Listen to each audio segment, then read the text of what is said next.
Okay, Assalamualaikum warahmatullahi wabarakatuh. Alhamdulillah.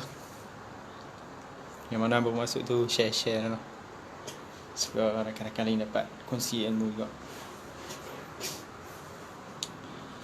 Okay, saya harap pertama kali haji dan hajah perempuan dan tuan-tuan dan perempuan semua sihat lah. Di mana semalam kita dikejutkan dengan kes peningkatan kes COVID-19, di mana telah mencecah 4 angka. Tak silap saya 1,000 lebih juga, 1,200 ke 1,300. Jadi ini menunjukkan kata masih ramai lagi yang tak dengar kata atau tidak mengikut SOP yang telah ditetapkan oleh MKN ataupun pihak kerajaan lah. Dan saya harap ramailah yang boleh mengikut SOP ataupun mematuhi peraturan yang telah ditetapkan, insyaAllah. Sebab kita nak jaga daripada negara kita ni diserang dengan penyakit yang kita tidak ingini lah. Semoga dapat sembuh macam seperti kembali, insyaAllah. Jadi apa yang saya nak sentuh hari ini adalah, topik yang sentuh hari ini adalah berkenaan dengan adab memberi dan juga menerima sedekah. Okey, kita kena faham menerima sedekah dan juga memberi sedekah. Di mana maksud memberi dan juga menerima sedekah dan juga hadiah. Di mana sedekah ini adalah pemberian di mana ingin dengan niat untuk mendekatkan diri dengan Allah Subhanahu Wa Taala. Berbeza juga dengan hadiah, di mana hadiah ini diberi dengan atas penghargaan seseorang itu. Maksudnya dari segi contoh ada event ataupun pertandingan, itu kita beri atas penghargaan beliau. Itu yang dibezakan dengan sedekah dan juga hadiah. Okey, hukum sedekah ni adalah sunat, mana sedekah ni boleh dikatakan rutin harian baginda Nabi Muhammad SAW, di mana dulu beliau setiap hari akan memberi sedekah. Dia kata setiap hasil daripada pekerjaan Nabi Muhammad SAW tu hanya dia ambil keperluannya sahaja. Yang selebihnya itu diberikan kepada fakir miskin, kepada orang yang lebih memerlukan. Okey, itu adalah amalan yang dilakukan oleh Nabi Muhammad SAW. Kemudian kita masuk kepada adab-adab memberi sedekah dan juga hadiah. Di mana yang pertama, pemberian sedekah dan hadiah hendaklah dilakukan dengan ikhlas kerana Allah Subhanahu Wa Taala, tanpa kita mengharapkan apa-apa balasan daripada orang yang kita sedekah. Maksudnya bila kita dah sedekah kat orang tu, tak kisahlah dari segi wang ataupun benda ataupun yang kita sayang lah, kita beri dengan penuh keikhlasan. Maksudnya kita tidak mengharapkan balasan daripada seorang tu. Maksudnya kita bagi kat dia yang kita harap kita dapat balasan daripada dia balik. Nampak? Kemudian yang seterusnya, memberi barang yang kita sayangi. Macam saya sebutkan tadi, tak kisahlah barang yang kita sayang, seperti jam ke, phone ke, ataupun kereta yang kita sayang lah. Barang yang kita sayang ni kita bagi dengan penuh keikhlasan. Kemudian tidak mengungkit barang yang telah kita berikan. Contoh, kita dah beri apa-apa yang kita sayang ataupun duit yang kita bagi, kemudian kita ungkit pula pada esok hari ke ataupun minggu depan, tahun depan kita ungkit balik. Kita dah bagi dekat orang tu, kemudian kita ungkit kat dia yang kita ni dah bagi dah, kemudian kita harapkan balasan balik untuk dia bagi pada kita balik. Macam tu tak boleh lah. Kita kalau bagi satu ni, kita kena ikhlas, jangan harapkan apa-apa balasan. Itu boleh katakan adab-adab ketika kita memberi sedekah dan juga hadiah. Kemudian kita masuk kepada kepentingan memberi sedekah dan juga menerima hadiah. Di mana yang pertama, untuk mendapatkan ganjaran pahala daripada Allah Subhanahu Wa Taala. Kita beri hadiah ataupun kita sedekah, kita mengharapkan ganjaran sahaja, ganjaran pahala daripada Allah Subhanahu Wa Taala. Yang kita mengharapkan benda lain, kita harap dapat balasan yang lumayan pada apa yang kita bagi. Kita mengharapkan pahala sahaja ataupun keberkatan yang kita bagi sedekah tersebut. Kemudian memberi sedekah ni juga dikatakan disukai oleh manusia kerana mereka ni membantu dalam menyelesaikan masalah. Maksudnya sedekah ni Kita bantu dari segi apa-apa pun, dari segi kewangan, dari segi aspek daripada segi harta benda. Seperti contoh, saya boleh ambil sekarang ni kita tengok Ustaz Abid Leo lah, yang mana sekarang ni dia banyak beli, memberi dari segi harta dan juga wang. Dia tengok dari segi harta, dia beli rumah kepada orang yang memerlukan. Tengok dia masuk ke kawasan kampung, dia tengok ada orang yang susah hidup sebatang kara. Jadi dia cari satu rumah, dia beli rumah tu, dia bagi orang susah tu duduk dalam rumah tu. Itu yang dikatakan sedekah pada segi harta benda, yang mana menyelesaikan masalah seseorang tu lah. Kemudian rezeki akan bertambah. Okay, ini yang dikatakan kita memberi, insyaAllah Allah akan menambah atau membalas lebih besar daripada apa yang kita beri. Orang kata, lagi kita sedekah, lagi bertambah harta kita, lagi murah rezeki, orang kata, insyaAllah. Kemudian dapat merapatkan ukhuwah dan kasih sayang serta menggembirakan hati orang lain. Okey, sedekah ni kita bukan sahaja menyelesaikan masalah seseorang, tapi kita juga mengembirakan seseorang tu dan juga membahagiakan. Kalau dia dalam family, contoh dia sedang darurat sekarang ni, makanan pun tak ada, sumber makanan pun tak ada, dan kita beri bantuan dari segi makanan, tak kisahlah dari segi beras, tepung, telur ke, yang penting kita sedekah dan juga meringankan beban keluarga tersebut. Jadi keluarga tu akan bahagialah. So jadi senang, masa dapat kita dihargailah bantuan tersebut. Kemudian kita masuk kepada jenis-jenis sedekah dan juga hadiah. Okey, jenis-jenis sedekah dan juga hadiah ni banyak aspek lah, bukan sahaja dari segi wang, dari segi harta benda. Ada lagi, antaranya senyum yang ikhlas yang diberikan untuk orang lain. Seperti kita senyum dengan rakan-rakan kita lah. Kalau kita jumpa, kata kita selisih, kita akan senyum. Itu boleh dikatakan sedekah jugalah. Dan juga yang kedua, berpesan dengan kebaikan dan mencegah berlakunya kemungkaran kepada orang lain, supaya tidak sesat.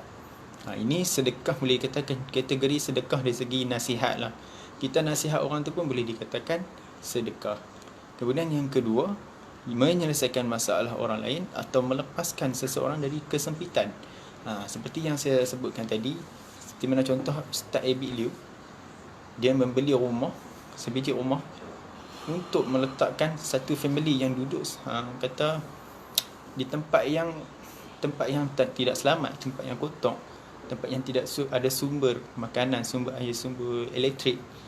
Jadi Ustaz Abid Liu ni beli satu biji rumah dan letakkan family ni dalam rumah ni.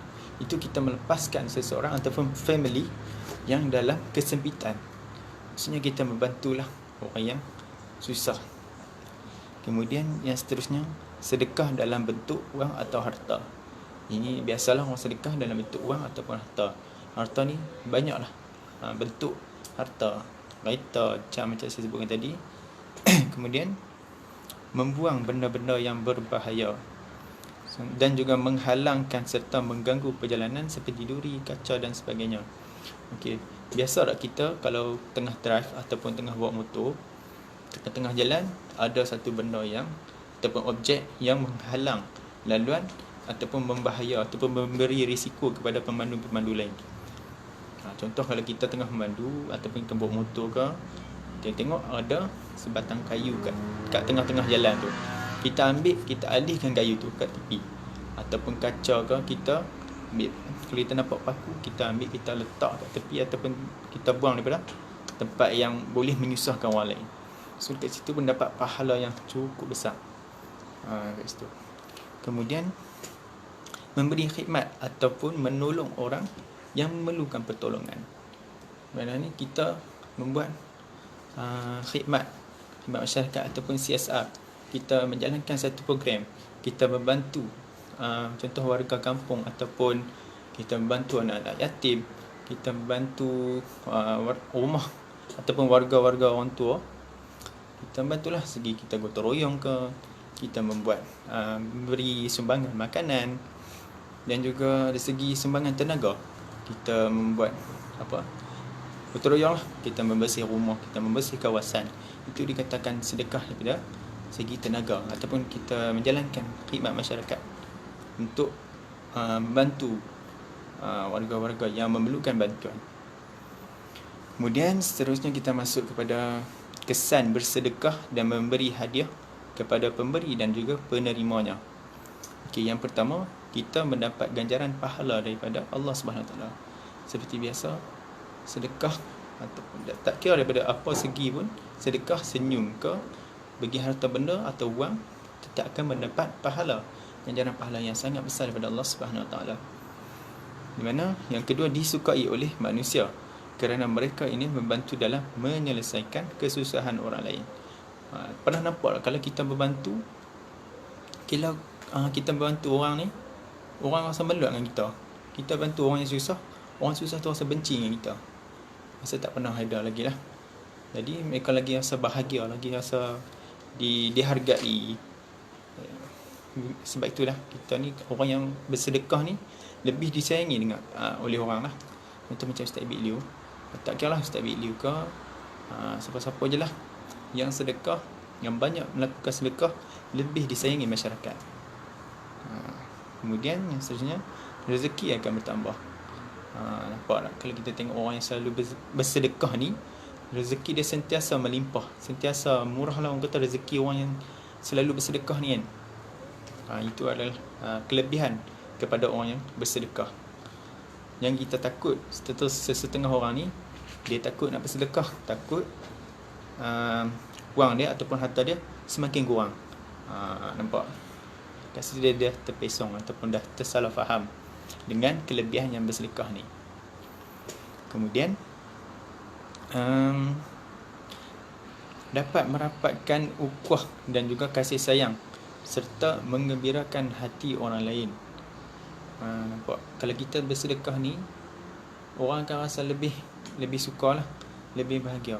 Contoh, orang tu dalam kesempitan, kita bantulah dia apa sekadar yang kita mampu. Jangan kita sepenuhnya kita bagi apa yang kita ada. Kita bagilah sekadar yang kita mampu. Jadi itu pun dah boleh cukup membahagiakan orang yang kita bantu. Kemudian masyarakat hidup harmoni. Okey, ini biasalah kalau kita saling tolong menolong. Contoh jiran, kita tolong jiran kita, esok jiran kita tolong kita pula. Ini dikatakan hidup dalam masyarakat ataupun dalam rumpun yang harmoni lah, saling bantu membantu, insya-Allah. Kemudian perbezaan antara amalan bersedekah dengan memberi hadiah. Okey, sedekah ni ialah pemberian yang dilakukan untuk mendekatkan diri kepada Allah SWT. Sedekah ni kita nak beza dengan pemberian hadiah. Sedekah ni kita niat ikhlas untuk mendekatkan diri kepada Allah SWT, untuk mendapat ganjaran pahala. Kemudian kalau kita nak kalau segi hadiah pula, hadiah ni kita beri kepada orang atas penghargaan lah. Macam saya cakap awal tadi, penghargaan dari segi penghargaan dari segi kasih sayang ataupun pujian, ataupun dari segi bentuk hadiah seperti hamper, seperti hadiah kereta, motor dan sebagainya. Dan benar sabda Rasulullah SAW, orang yang sedekah ini ataupun orang yang pemurah ini lebih dekat dengan Allah, lebih dekat dengan manusia dan jauh daripada api neraka. Manakala orang yang kedekut ini lebih jauh daripada Allah, lebih jauh daripada manusia, malah lebih dekat dengan api neraka. Dan juga orang yang bodoh tetapi pemurah itu lebih disayangi oleh Allah SWT berbanding dengan orang abid yang bakil. Itu adalah sabda Rasulullah SAW sendirilah. Mana kita sebagai manusia ni, jangan kita takut untuk bersedekah. Kita takut harta kita kurang, kita duit kita semakin kurang. Jangan kita guna mindset macam tu lah. Sebab Allah dah janji dah, siapa yang memberi ni, maka rezeki dia lebih meluas, rezeki dia lebih murah. Jadi kita contoh sehari, walaupun tak boleh sehari, seminggu 2-3 kali pun dah memadai lah. Di mana kita mampu, kita memberi. itu pun boleh kata tidak rugilah, menjadi saham akhirat kita insya-Allah. Dan sebelum saya mengakhiri live kali ini, saya nak pesan sikit lah. Dalam rezeki kita ni ada juga rezeki orang lain, dan jangan kita sesekali masa was-was nak sedekah, kita nak kata overthinking. Bila kita nak sedekah, kita tengok balik background orang tu. Dia ni boleh je kerja, boleh je cari pendapatan sendiri kan? Walaupun sebab apa kita nak sedekah, tapi dalam hati kita rasa was-was. Nampak dekat situ dah hilang kata keikhlasan untuk bersedekah. Kalau kata kita rasa nak bersedekah, kita sedekah saja, tak payah nak fikir dia ni background dia boleh kerja ni apa-apa benda lah. Kita sedekah saja. Sebab sekarang ni memang kita faham, sekarang ni banyak orang yang guna taktik minta sedekah, tapi bukan pada asal usul untuk membantu, tapi menggunakan atas nama rumah anak yatim, rumah orang susah atau orang tua, menggunakan atas nama tersebut untuk memperolehi sumber pendapatan lah. Ini kebanyakan orang yang zaman sekarang ni banyak menggunakan taktik ini untuk memperoleh pendapatan. Jadi sekarang ni jangan kita sesekali terjebak lah, kerana kita tahu duit yang kita dapat itu adalah duit haram. So kita tahu ini memang kalau kita guna duit makan itu haram dan menjadi darah daging kita. Setengah orang nampak benda ni kecil, tapi efeknya di akhirat nanti cukup besar. Dan semoga perkongsian kali ini memberi manfaat dan juga motivasi kepada diri saya sendiri dan juga untuk tuan-tuan dan puan-puan juga. Dan akhir sekali, jagalah keselamatan masing-masing kat mana saja kita berada. Selalu jaga SOP, selalu jaga jarak, dan juga masing-masinglah pengingat kawan-kawan ataupun family supaya tidak terlalu berleluasa lah. Kalau kita berjalan tak ingat tak ingat apa Najmi? Tak ingat SOP ataupun sebagainya, berjalan kata ikut suka, kita hilang biayat. Okey, semoga pengurusan ini memberi manfaat kepada anda semua insya-Allah. Nahnu nata'ani bi anfusina, insya-Allah kita jaga kita. Semoga tuan-tuan dan puan-puan sihat sentiasa. Semoga berjumpa lagi. Assalamualaikum warahmatullahi wabarakatuh.